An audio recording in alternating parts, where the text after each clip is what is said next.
Nancy Mourad. Welcome to the Shift Podcast. Hi, Elena. So good to be here. So good to have you, actually, and see you again. Thank Yes. you for having me. What better place to do it than in Dubai, I know, right? right? You come back always to Dubai and you have your podcast here, just like the good days. So, yeah, great to be with you. I've known you for several years. I don't remember how long now. It's been several, at least five maybe, right? Right, 2019, I So I think guess. so, yeah. So at least 5 Yes. years I've known you. And you've been my go-to for a lot of stuff, especially in the content you produce and the Instagram stuff that you post. And corporate wellness is the thing that now I see you doing a lot of work in. So let's dive into that. Talk to me about corporate wellness 2.0. What does that mean to you? Yeah, I mean, like you said, we've known each other for some time, and I've been in the wellness space for some time. Maybe a bit of background on how, I landed on first the wellness 1.0, as I call it, and how we are today as personally on my journey as much as what I do in my business in the 2.0. So I come from a public health background. I always like to joke about it, saying when I decided to go and do this master's, my parents did really not know what exactly it is. So they would ask me, is it medicine? Is it biology? Nancy, what is public health, right? So, and clearly for a reason, because it's a relatively new field. Originally, I'm a biologist with a specialization in physiology and neuroscience and molecular biology. So I come from this background, and as much as I love the micro space of health and science, I also saw a big, the power, if you want, of combining the big picture to the small picture. So understanding my passion for health comes from a very personal story with my mom's health, and me going with her through her journey on health, and a lot of the, if you want, the when you look back at your journey, I chose, I think, biology for a reason. And then public health was more closer to me as a person, because I also like to see the big picture as much as I love the science. And so that put me on this roadmap of wellness. And we will have the chance to talk a bit more about public health because we mentioned it. So in summary, to contrast a little bit what we've done for hundreds of years now from a healthcare perspective, the 20th century was very much about healthcare. And when I say healthcare, it's taking care of people in the hospital, in a clinic, in a building. Where we're shifting in the 21st century is actually it's becoming everywhere. It's holistic, it's proactive. We now look at well-being, and it's very much around population health versus treating one person. But also, when it becomes like this, it means you are now in a completely different set of considerations when it comes to health. So it's no longer about just looking at Elena's body and what's happening in there, but really looking at the environment and what enables health, looking at people lifestyles, looking at things.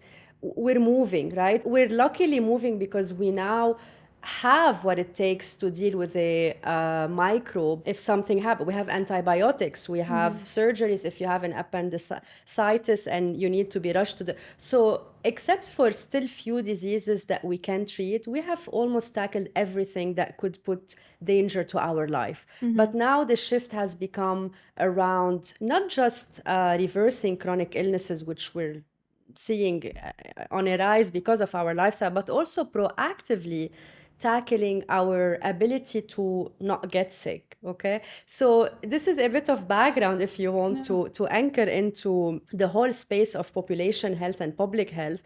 And along with that came the context that when we talk when myself I talk about wellness 2.0 is particularly in the workplace. So when I look at the 21st century and the focus on well-being, this is the macro picture. I see cities living healthier, everything around you being healthier. But then if I zoom a little bit in, there are buildings in there, and they're called companies and organizations. And in there also, there has been one of the largest revolutions we've seen in the past 10 years. So if you actually look at there's the Google search from 2013 to 2023 of the term workplace well-being, the slope is crazy high. So you see how it went year on year on year on year, growing. People, that just reflects the interest, right? So companies also automatically, naturally, I prefer to use the word actually organizations versus companies, because I feel it encompasses wider place. Also, they evolve to see how and what can they do to tackle the well-being of populations. So and in the past 10 years, I like to call that era the Wellness 1.0, because it had a lot of things going on as a new space. And we can talk a little bit more about that, but when you think of what's happening today, we're crossing the chasm. There is a shift happening, or at least starting to happen. Organization realizing that what got us here won't get us there. The need for more outcomes driven interventions is where we are today, and that's fine.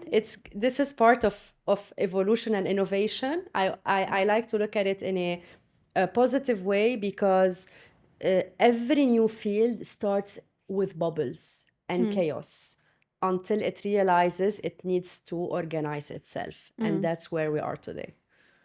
That's really interesting. I kind of want to pick on one part is what I see. So as you know, like I'm in that corporate training world, and a lot, and I talk to a lot of L&D, like learning and development professionals, HR professionals, and I do agree that there's this push for well-being, but it's more, I think the push is coming more from candidate side, from employee side than actual organizations. Because and this is my question to you is, do you see it as, I mean, let me just tell you my opinion. I mean, what I see is employees want certain programs, employees want certain benefits, especially new generations coming in. Everything is about balance, which I don't always agree about balance situation. That's a whole other conversation. But so I see that companies or organizations are implementing a lot of these things to tick the box.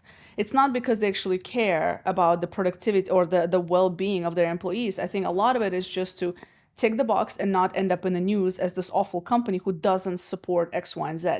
Because I still see a lot of leaders don't understand the impact of health and other, macro and micro aspects of health in our cities and our organizations on the business. I think there's still very much like, it's just a nice to have, it's a tick in the box, versus like, no, I actually want to invest money into this as a leader because I care about my people. So that's again my opinion based on what I see, but what do you see in your work? Amazing. I think, Elena, you said few golden words there, so let's double down on them. So let me start by saying corporate wellness or organization and workplace wellness as we know it is not sustainable, and it's not working. And organizations, I think by now understand this. It's just a matter of being able to support these organizations to cross to the other side. And this is why I am personally in this field now with my business and our work. We can talk a bit more about this. Let me tell you so one of the things that I always say, revolutions always start bottom up. I don't think I've ever seen a revolution top down, have you? No. It's something that I don't see to be any different in the workplace well-being, in the well-being in general. And if we think about any paternalistic approach to care or to behavior change or anything, really, if the culture is not set, particularly bottom up, it's difficult. Now, what I've seen happen is people in general now, in the past 10, 15 years with the explosion of social media, they've gotten access to more information. So let's start by acknowledging this. And with access to more information, you now have more knowledge about wellness. You understand that there are things you can do. We're seeing it, right? We are in the midst of a wellness revolution. I call it the wellness era. And that, but also it came as a reaction to a very skewed capitalistic system, a very fast life that became also not sustainable. There are several factors on societal level, especially in the developed world, that have led to this place where people are saying no more. We want a better life. We want, as you mentioned, I'm also definitely not with the idea of work-life balance. We can talk about this later. It's not about work-life balance. It's more about work-life alignment, I like to call it.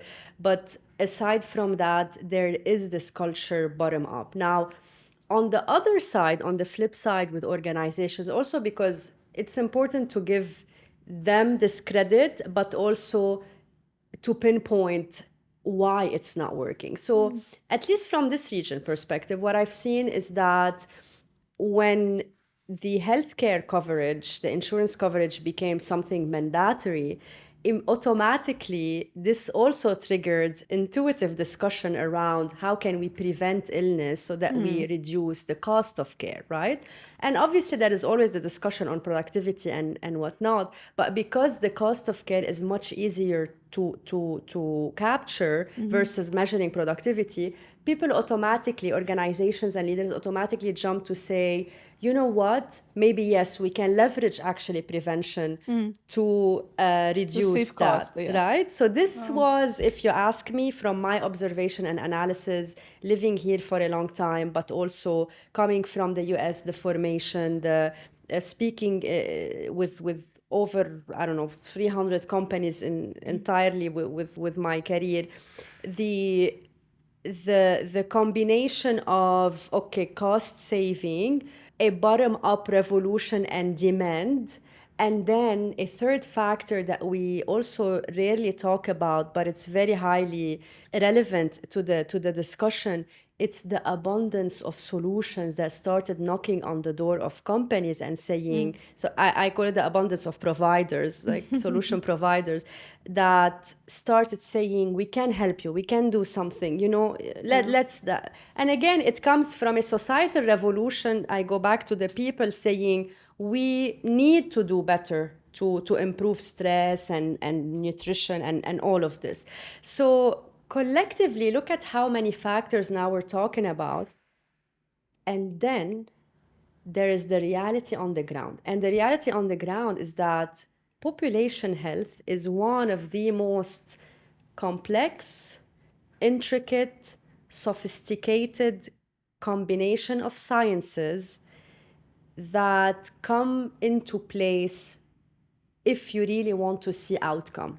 And if I list few of them, I can say, definitely initially biology and the sciences of the body, okay? You have health sciences and healthcare. You have behavioral economics. Behavior change is far more complex than your average person may think or feel they would be able to achieve by just doing a small, what they call initiative, which I'm also not with the word. I prefer to call them interventions or programs. And count, right? Like the neuroscience, the environmental health. I can count over 20 sciences that go into population health. Now, why am I saying this, to wrap up and take a step back, is we're putting all this burden of know-how on the plate of an HR person who did not necessarily come from this background, who does not have this know-how, who is doing their best to achieve something as far and as much as they can from a time, resource, but also mostly know-how perspective. Now, is it something that they can do on their own, you ask me, I tell you 100% no. And shifting to a place where you start seeing outcomes requires working with the specialist. And beyond working on the ground, actually building your case has to be with the specialist. Because this is where we go back, and I would like to tell you about what I developed as a framework that I call the vicious cycle of workplace wellness, okay? And I think this will now, wrapping up to this, will make perfect sense. And this is the cycle. And it's driven by the lack of know-how, okay? It all starts from knowing. We start putting interventions, programs here and there. The biggest issue, the lack of KPIs, okay? If you lack KPIs, it's exactly like you're telling me, I'm building a building, I'm an engineer designing a building, but in my work body, I don't have a KPI that this building will not collapse, okay? Now, the next step, what happens? We bring, okay, a mental health speaker here, a solution there, I don't know what. It's not actually meeting it's not speaking the language of your people. And I'll go back to what you were saying on always this idea between the employer and the people, and are they happy or not happy? I can guarantee for you whatever has been done traditionally, typically to a 95% extent, is not meeting people needs, people expectations, and their health concerns, okay, which is the most important. Now, when you don't meet that, then of course don't expect outcomes, right?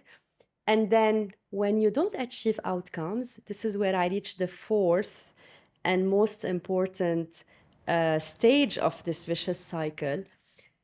Even if day one you were my, I don't know, you were the decision maker on the funding and the business case for this path or roadmap, I'm still assuming we are in a good environment of a company that was willing to pay $1 million, let's say, globally for their programs. When you come back to me with no specific achieved outcomes and no agreed upon business impact that you are delivering through all of that work, then let me guarantee for you that you're not gonna get more funding on what you're doing. Okay, so whether you started from this problem and just did random stuff, or it led to it, now this is how I close again the cycle. You don't have enough funding, you don't have enough attention to it because it did not show anything. You now roll into the same cycle. A new year, you put a new calendar here and there without KPIs, without anything, and it keeps going, right? So to break that cycle, you have to start by building a strategy. And a strategy, and what we call at MHW wellness vision, must begin with KPIs. There is a study we've done at MetLife where I led disease prevention for many years, and we started the unit of digital health and population health to the community in the entire Gulf region. Globally at MetLife, there is an employee benefits trend study. It's called EBTS.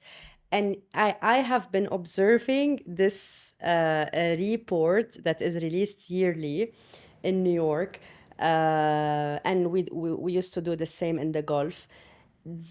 There's one data point that never left my attention, and probably also my slides when I go and speak to organizations, which is the care gap, we call it, the care gap. And it's the gap between what employers perceive they're doing and then how it's falling on the lap of employees.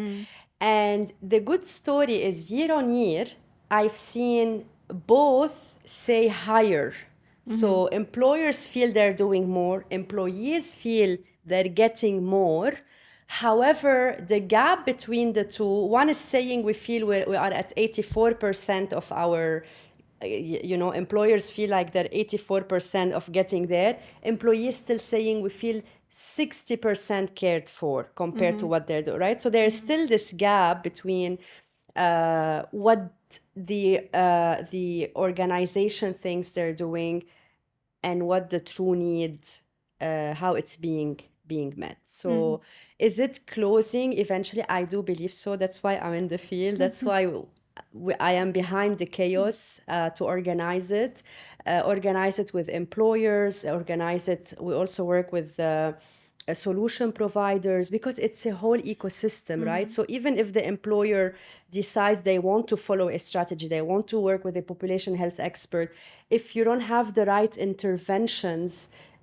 to work with them and solutions, then also it's dysfunctional. We work with insurance companies to also see how the interplay becomes, how they also build their strategy, where they should focus, because they are not wellness companies. And this is a big also dilemma they went into in the past 10, 20 years. Are we shifting to become a wellness provider? The answer is no, they shouldn't. It's a different discussion. But so yeah, it's pretty much, I believe in the change. I also very much believe in the role of the government and setting guidelines, and maybe hopefully one day, just like we mandated the insurance coverage for traditional healthcare, we mandate a specific framework of intervention for prevention for companies. You and I are talking now about, the reason we are talking about it is because it's a new field, okay? And when it's a new field, it's also not organized and regulated. So today, any speaker can knock on your door and tell you, I will deliver a mental health solution to you, or presentation, or it doesn't matter the program, right? Comparatively, today, if a doctor wants to practice, and I always like to contrast it against the sick care model, if you want, the doctor has to be licensed in Dubai, as an example, from the HA, right? There must be some guidelines. Versus in the wellness space, we're still very much in a different era, right? And I would love to see how also this advances, and we are being part of it in my daily work. But it is important to understand why we are here, and this is why I feel a lot of people sometimes lose hope. All I'm trying to say, don't lose hope. It is a winning game. It's just that we need to do it right. Right. Imagine now I give the scissors and scalpel to a person who's not a medically trained. It's exactly the same. The problem, the difference, the reason you don't see it, the main reason we don't see it, is that nobody is bleeding on the outside in an operation room. Wellness is far more personal, hidden, especially mental health, but also prevention. You can't see prevention, right? You can't see that someone is eating wrong. It's you can see it maybe, but it's not hurting them now. They're not bleeding. So it's a completely different game. And it's just a matter of learning the blueprint and the rules of this game. And I think it's also important to mention when we talk about wellness, because a lot of people see it as well-being, and that's two separate things. So like wellness, it's a fine line. Yes. But I was having a chat with a friend of mine who's been in like well-being assessments life, like she's an expert in this, and she actually brought this to my attention as I was building out kind of the programs that I do with Shift. And she brought up a good point, because it's like wellness is some of the things that you're talking about, but well-being is beyond the health and the biology of us. Essentially, it's also about your social well-being. It's about your career fulfillment, which is well-being. It's about your financial well-being. Right. And I think these two get used interchangeably, but I think that I think it's a good distinguishing factor. Right. That well-being is beyond just wellness. But what are your thoughts on that? So there is so much, by the way, thank you for bringing this up, because I feel there's so much debate and also, interchangeable. They're used interchangeably. What So first of all, like to clarify from my perspective, what I was talking about is more around everything care, not just physical care. And not just, by the way, individual care, but also environmental care. We can talk a bit more about the difference, how you tackle individual versus policies that affect what's beyond them, like the culture in the company and the other policies that you do, etc. For me, yes, I think just from a coin and terminology perspective, when I hear wellness, it's more around the bodily aspects of it, the bodily, even mental, that's included, but more bodily. When I and look, when at the end of the day, when you summarize what I'm saying, they're all one because it's holistic, right? Right. There is no dissociation between any of this, what I'm gonna say. It's just a matter of how it lands, I think, and it falls on the ear, and immediately how one word shifts your thinking towards. For me, the word wellness shifts my thinking towards the bodily aspect. Right. Well-being shifts my thinking towards the holistic aspect. As you mentioned, life purpose for me is a very, very much external aspect to the bodily aspect, but it goes back and it affects your bodily aspect. Yeah. It's actually the most influential body aspect to your life. If you're not aligned and living your life purpose, don't even try to tackle any of your preventive, because your whole body is going to be living in a misalignment and stress, and also long talk about this can Yeah. be done. But yeah, so well-being, yes, can be about your life purpose. It's definitely social relationships beyond your physical, but again, were proven as one of the top factors for health based on a very known and long study from Harvard School of Public Health around from the early 40s and 30s that was done. So yes, spirituality is another aspect to it. Financial health, absolutely. So all the areas of the factors that influence your personal living well, I would say, Yeah. can go into well-being when I hear it. Yeah. But when I do the work, I don't dissociate. For me, all the aspects are one. And this is where you have to build strategies, because see how many things we just listed. Yeah. And unfortunately, what I've heard often in this region is that people think if they have put topics and labeled them as topics, they have a strategy, which is absolutely not accurate. So I've heard people tell me, Nancy, we have a strategy that revolves around mental health, financial health, physical health, like etc. For me, that's not a strategy. This is a classification of topics, of areas, okay? The strategy is very much like you build a roadmap for, you know how you launch a product as a business solution, and you put a roadmap for it for 2, 3, 4, 5 years, right? Depending on how far you want to take it. That's exactly what a population health strategy looks like. So it's a roadmap with defined KPIs that you want to achieve at each, and interventions that will allow you to achieve those KPIs.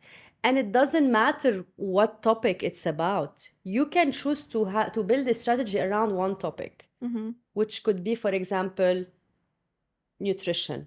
Now you ask me, why am I gonna decide to focus on nutrition versus financial stress in my company? Now, ideally, of course, you can focus on everything, but if you ask me, I would rather be vertical than horizontal. I would rather hit one outcome, which is improving the nutrition, let's say, for people within 1 year, then tap everywhere but achieve nothing. Okay. But how do you decide? This is where the first step to the strategy comes in, which is called the assessment. So you go, you have to start from knowing. Now, if you tell me, Nancy, I want to improve my life, the first thing I'll ask you, where do you stand? What's your status when it comes to your personal life, physical life, right? Like so it's the same on a population level. Employers need to have this exercise where you map your organization, you see the data, and that data will give you beautiful. And I smile because when I see the data of the companies we work with, it's like, that's the light, you know, it's giving that, those are the answers. What kind of Now, data are we talking about? Like, what do you data see? of burdens, data of health risks, data of lifestyles, just Of like employees. of Like, people, yes, how of do you get that data? employees. There are several mechanisms, but one of the most commonly known in the space are the risk assessments, health risk assessment surveys, but also there are other types of data like biometric data. You can the amount of data is wide, but when you start with the health risk assessment, it's the most, I would say, conventional, but also informational. Yes, you can go and give genetic testing to your people. Now the UAE government has done that, which gives you wealth, huge abundance of information, right? But then it's all about, I don't think we're, from an organization perspective, there yet. I like to say start with the health risk assessment because that alone will give you data. And what the type of data it will give you, you will be able to see in aggregate, for example. Do I have people that are more suffering on the stress side? Do I have a burden on nutrition awareness? Are they eating bad? Do they have bad nutrition habits? You might be surprised. Maybe you have a population that knows how to eat, but is sleeping 3 hours per day, or has been stressed abundantly over the past 2 weeks when you ask them about that metric, for example. You might have people that are there's not very stressed, but they smoke a lot. It might be a combination of all, and then good luck, you have like a very, very, very difficult. You are in a difficult place, but you have to start, right? Yeah. So to know where you start from, you map, you collect data, and then you build a strategy of intervention, and then you intervene. And in that strategy, you have to have a KPI, okay? I like the example that Daniel Priestley, one of my favorite influencers of the topic of entrepreneurship, and sends him big regards always. He talks about the analogy of the Lego, okay? The Lego brand, when you go and buy today Lego, if you've ever noticed, in Dubai, for example, there's a lot, the Burj Khalifa Lego, right? So Lego shows you on the box Burj Khalifa. Although when you open the Lego, it's fragmented. Yes. Imagine I sold you a fragmented image, right? No, I'm selling you the Burj Khalifa image for you to envision where you're headed. That's exactly what having a wellness vision looks like. To be a bit tangible and give you an example, New York City, around 10, 12, 15, I don't know, time is passing very quickly. In the early 2000s, they had a high burden of smoking in the population. How did they know? They mapped, right? They put a plan to reduce it, I think it was around 21, 24%, and managed to reduce it to 12%. Okay? That's a KPI. The factor is smoking. There's a timeline to it. And you are talking about a vision. I want to reach in two, I'll go back to an example of a company. In 2 years, with what I'm gonna do in the next 2 years, guys, we will have a company or we will have an organization that will be 80% sleeping well. Now go and focus all your efforts on that. Then when the speaker of, I don't know, nutrition knocks on your door, you will question, does it align with my roadmap or no? Then you're all running with a direction, with a KPI, with a metric. Now, obviously, it doesn't have to be one. You can say, I want to be in 2 years the organization that has 70% of people telling me they are relatively happy with their manager, and 80% eating super well. So then you focus on everything nutritional, whether education or also environment, how what people see when they walk in, and behavior change.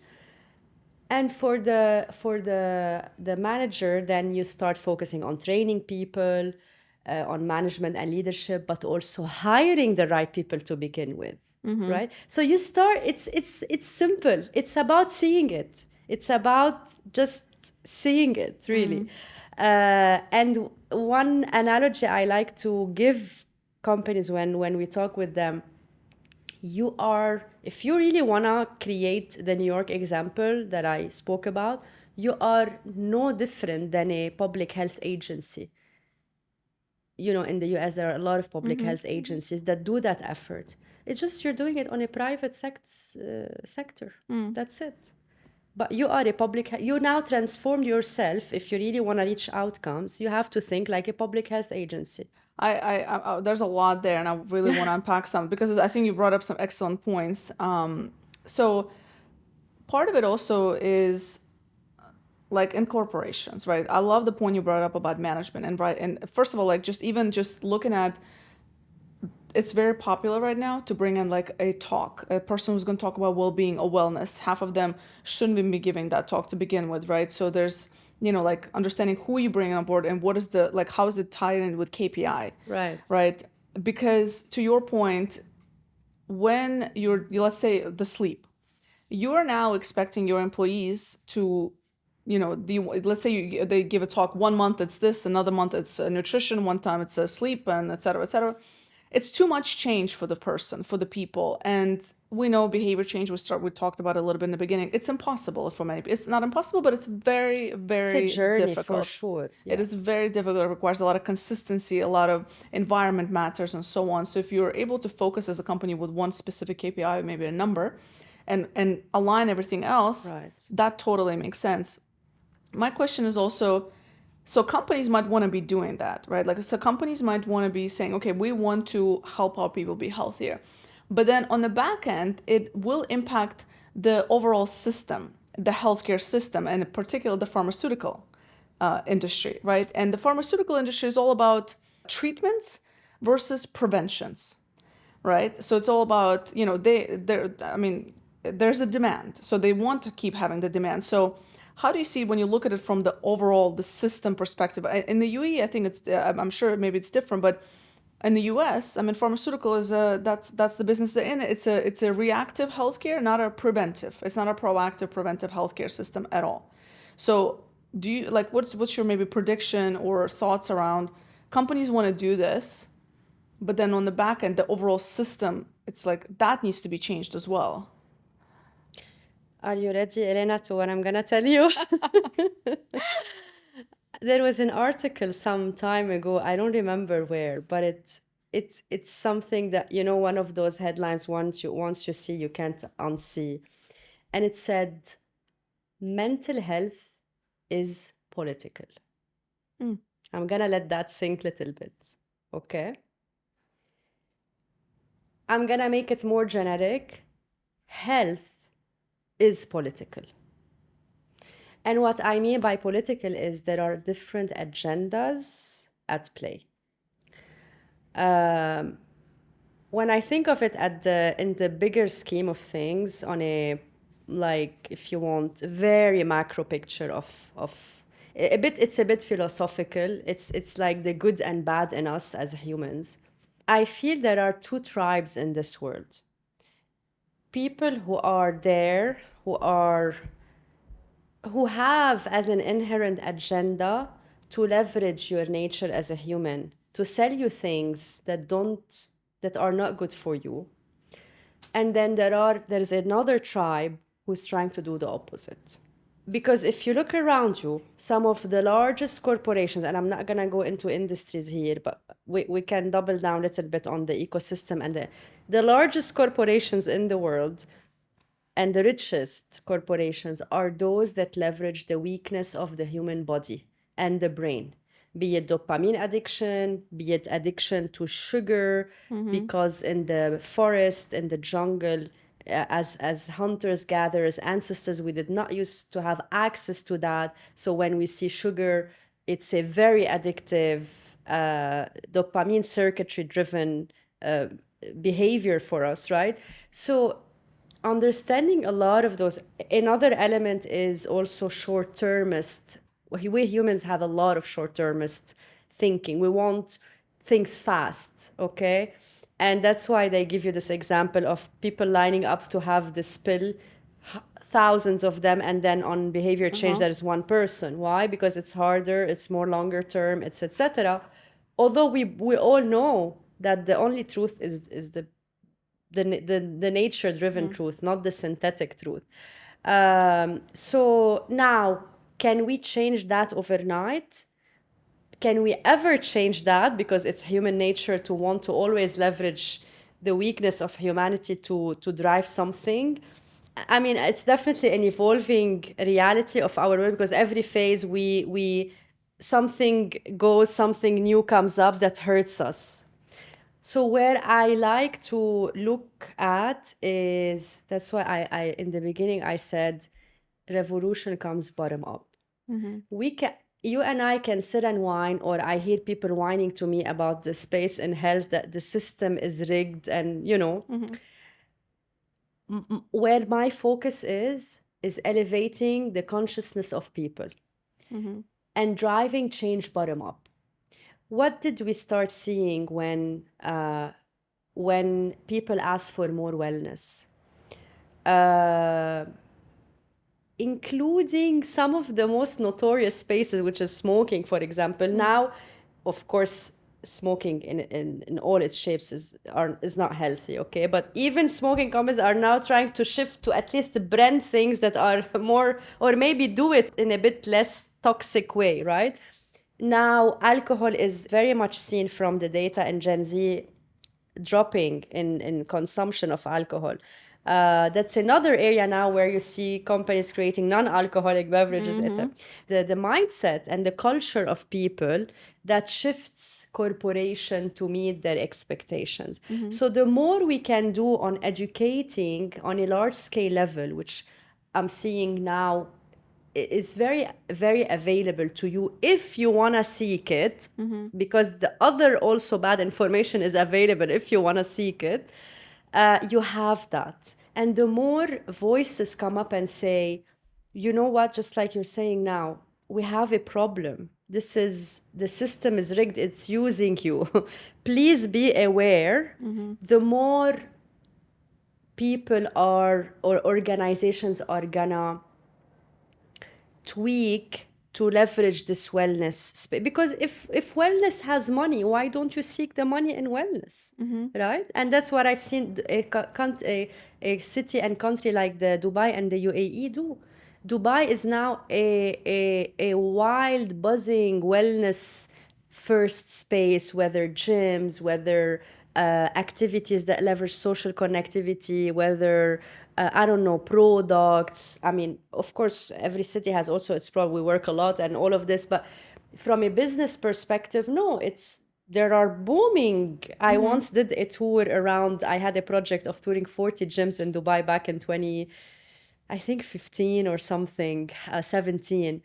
And I realized there are so many studios, gyms, every type of workout you want to do or you can dream about, Dubai has it. Why? Because people realize that people in this country want this. So come and set up shop perfectly, right? Another thing we're seeing now, and don't get me started about the Ozempic and what's happening with that, but I'm also hearing a lot of people talk against Ozempic. Now, this is where the paternalistic also role of governments come in place to regulate the environmental factors. Unfortunately, always globally, governments there are the odds between, the funding, the lobbying, the agendas. It's way easier said than done, especially in the US, to be very, very specific, a very capitalistic model.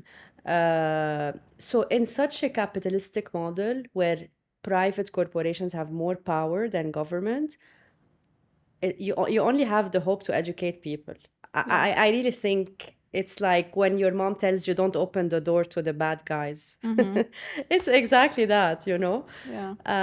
What are your thoughts? Yeah, I agree. I think it starts from the bottom up. But in the US in particular, I think Dubai is unique because it is small. So it's everything is very close. And also the type of profile Dubai attracts, it's not for everyone, right? It is for everyone, but it's not, right? Like there's a certain level of income you need to have to live Yeah. comfortably here. So there's a certain kind of population and people that come here. You have to have a specific skill set. You have to be here for a reason. It's an expat community. In places like the US, which is huge, right? I see a big divide between socioeconomic kind of areas. So I'll give you an example.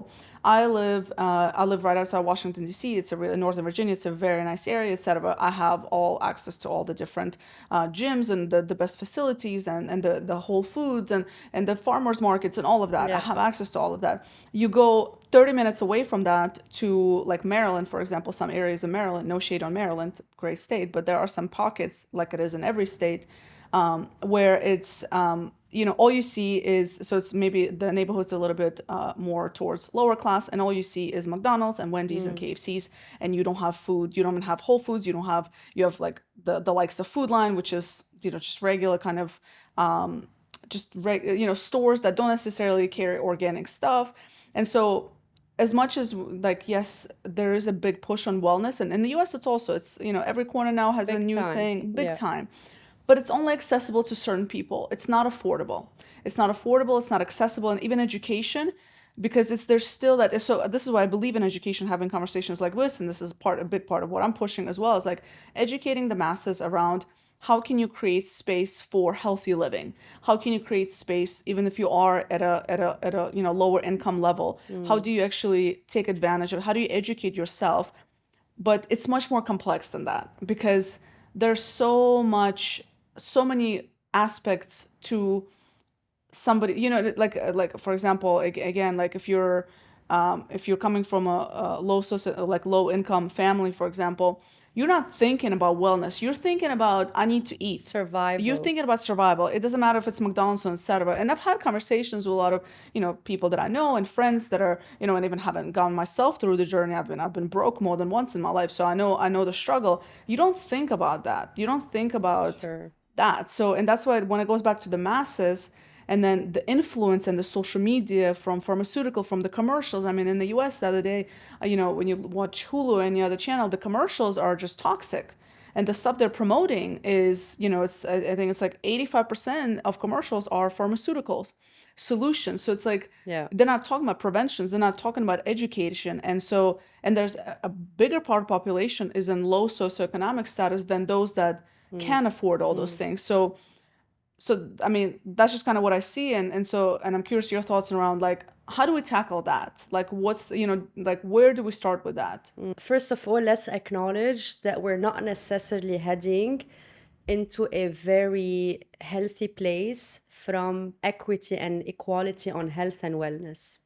And what I see, and that's why I decided to jump to tackle this orchestrating the chaos around organizational health, because it has a big role in helping fund wellness for people. I'll tackle this in a second, but where I see we're headed is a place of a why. It's very dichotomic. Today you have people in LA, I living in what I call the 7.0, the wellness 7, not even 2.0, okay? We're already talking about daily saunas and ice bath, which is, okay, happening maybe now in most advanced cities. Dubai, we have it on every weekend, you go and do that. But psychedelics, deeper and deeper and deeper explorations, leveraging science, even energy healing, sound healing, all these explorations that are now kind of becoming a lifestyle. And then you have a different group of people completely going into this direction. And I like the example you gave about the street with McDonald's only, and people hearing ads, and that's the only thing they think of health when they think of health, right? Because of lack of resources, of knowledge, financial resources, and capabilities. And most importantly, the ability to believe that they can anyway do better. Okay, and this group, even today, I mean, I've seen there are some people that still don't know the 101 of nutrition. We are there. Some people still, for example, don't comprehend the concept of processed food. You go, and we go back to the idea, you walk into a supermarket and it's all processed food. So how can you think differently? Um, the Dan Wetner from my Minnesota fellow, for, you know, I've studied in University of Minnesota, so I love the Blue Zones founder as a recently it got very, you know, famous because of the Netflix documentary, but also it's he has it as it's been for years now as a movement. And he says something that I love, and I always say, environment is stronger than willpower. Dan says, remove people from that environment and people will heal. Okay, now unfortunately the environment, as we were just saying, will only shift if it shifts, right? Like, or if the larger corporations can do something about it, which I still find difficult, right? When I say corporations, I mean companies that sell those foods and like the McDonald's of the world, okay? Now, where I see huge power for closing this gap, and the reason I always see it in organizations and companies and employers is because I think I come from wherever I've lived and been in business, it's been a private market, whether the US, whether the UAE, but also I see it more and more shifting there probably, or at least let's say we are where we are today, okay? The power that employers have to fund prevention effectively. To fund prevention, what do I mean? It means to fund awareness, to fund true behavior change, to fund things like, for example, supplementation, that some, maybe an executive in your company can afford now a deep analysis on all their data of their body, like their DNA and all like their metabolic, their gut mapping, their hormonal mapping, which costs around $2,000, $3,000, which would then give you a huge amount of knowledge of how you can tackle your health. But someone like your I don't know, an admin person might not be able to even, like you said, eat properly or live properly in a nice house. Now we're going a bit more on the well-being versus wellness, but I gave an extreme example just to talk about this. Organizations, employers, just like covered insurance, they can also close this gap, because I like to say it's always the parent who takes care of the child. I remember this analogy that once our instructor gave us that I can't forget now about heat. We say it got cold, right? But in fact, it propagates from the medium that is richer to the medium that is poorer in heat, right? It's always this way, which means he used to tell us always the rich has to give the poor. I'm sorry, I'm putting it as simple as that. Now, I'm going to bring it to the context of an employer. An employer as a corporation has more financing capacity than an individual. If you have that power, it's also your social corporate responsibility beyond productivity. And I'm going to talk in a minute about the danger of not getting to the right place, okay? Which is probably the most important aspect for us to talk about today. But just from a social corporate responsibility perspective, you are the richer. Let's say it as simple as that. And it's okay if we go into a bit less skewed capitalism than we live today. If it's a 93 to 7% versus 99 to 1% of wealth distribution, nothing will happen to the world.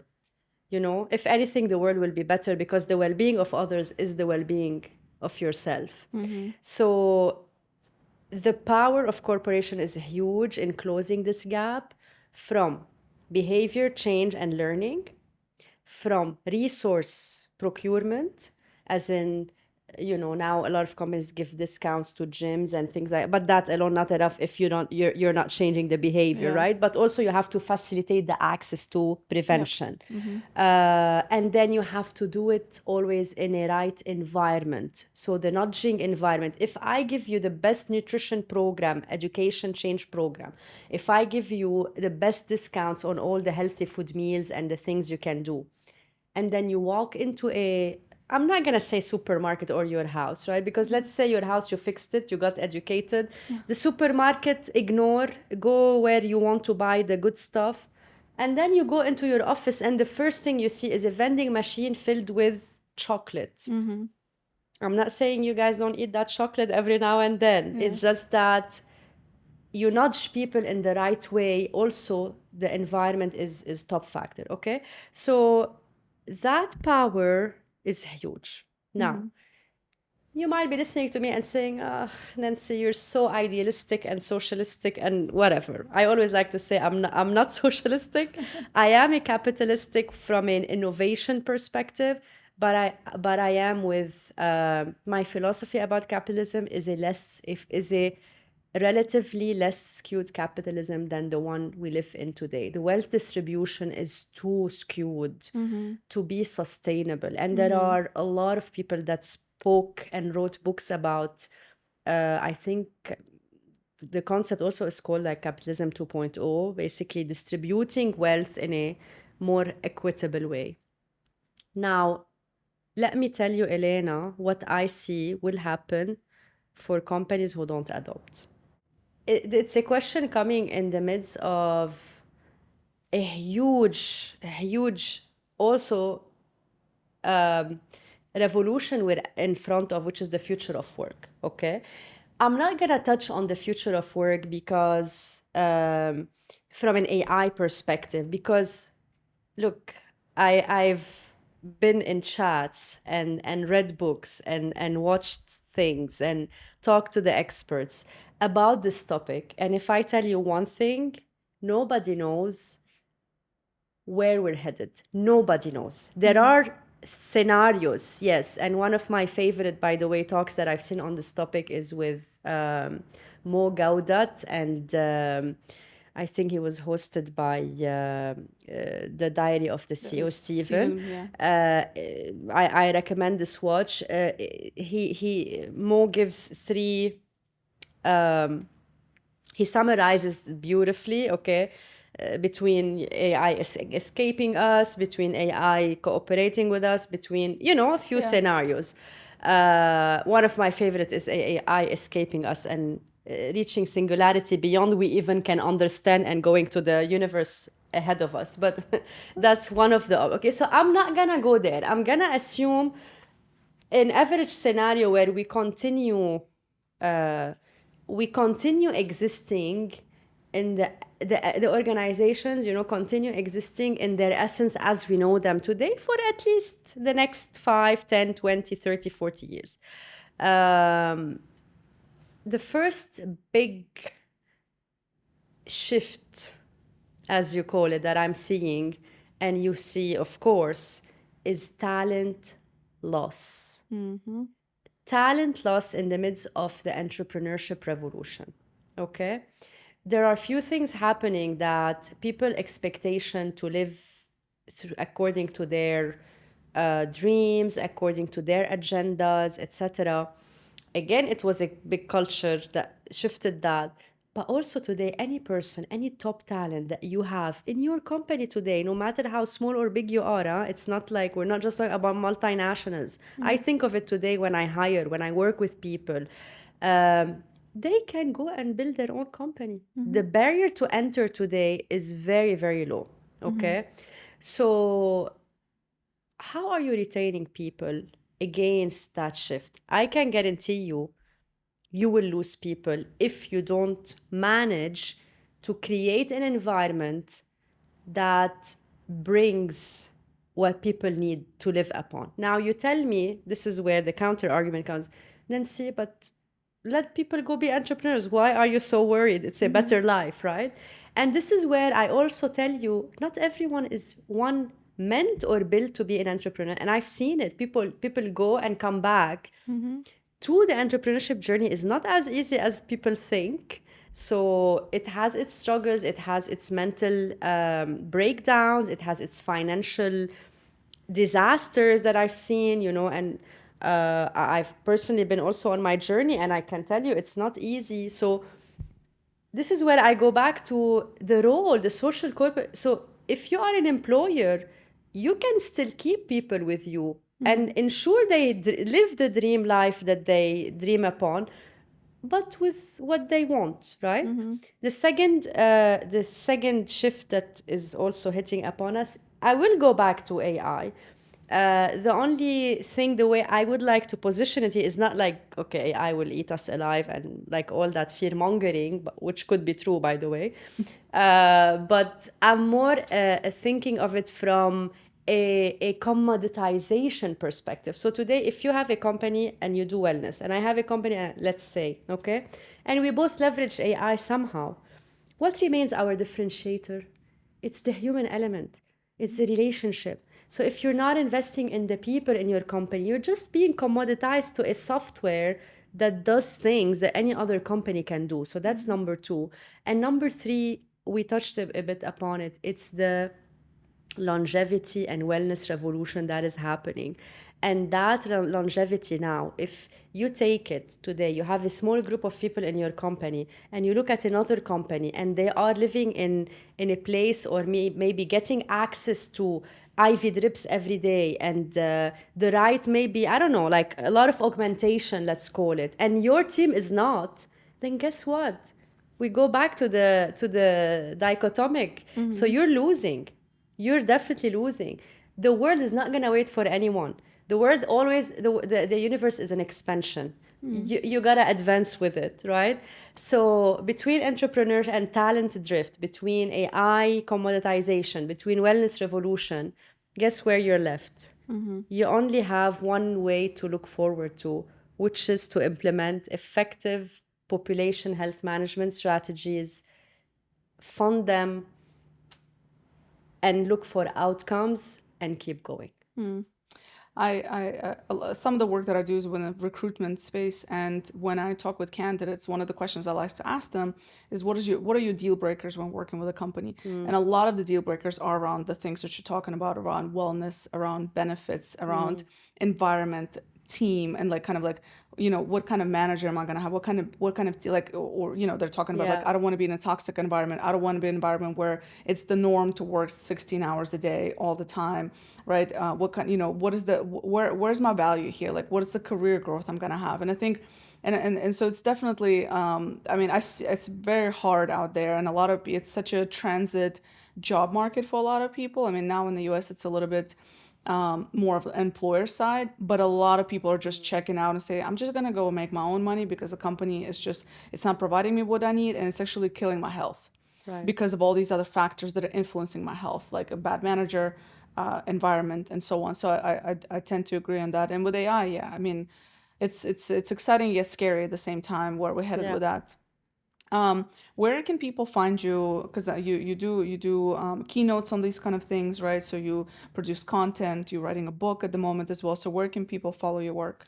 Yeah, thanks, Ina. So I'm definitely on LinkedIn, and they can add me there and follow me there. I have my website and my company website, MHW, Murad Health and Wellness. And now we're launching very exciting stuff with that, also on the behavior change programming. But also we do the strategy work that I told you about. And so much more. I mean, I just feel like it keeps coming. It's such a growing field. And yes, for anyone who would like to connect, please feel free to do so on my LinkedIn, Nancy Mourad. And all that is going to be in the show note for people who are listening. And the last question I ask all of my guests: what is one question you wish people would ask themselves more often? I wish people ask. I wish, it's always one of the things that I feel like I want to ping the world about it. To ask is what I grew up learning is what I need to be living upon. Call it the matrix, call it the blue pill, call it whatever. For me, it's from the milk you were convinced that you have to drink, to the job you were told that's what life looks like, to the partnership model that people told you you have to live upon, being marriage or not married or whatnot, to the need to have kids or not have kids, the list goes and on, right? Our societal norms. Just make sure you're not living without questioning what works for you, what is your message in this world, and not ensuring not being having this wardrobe of others' ideas and legacy thoughts thrown on you, instead of being the light in this world, living inside out. That's Beautiful. my wish to the world. Beautiful. Thank you, Nancy. Thank you, Elena, so much.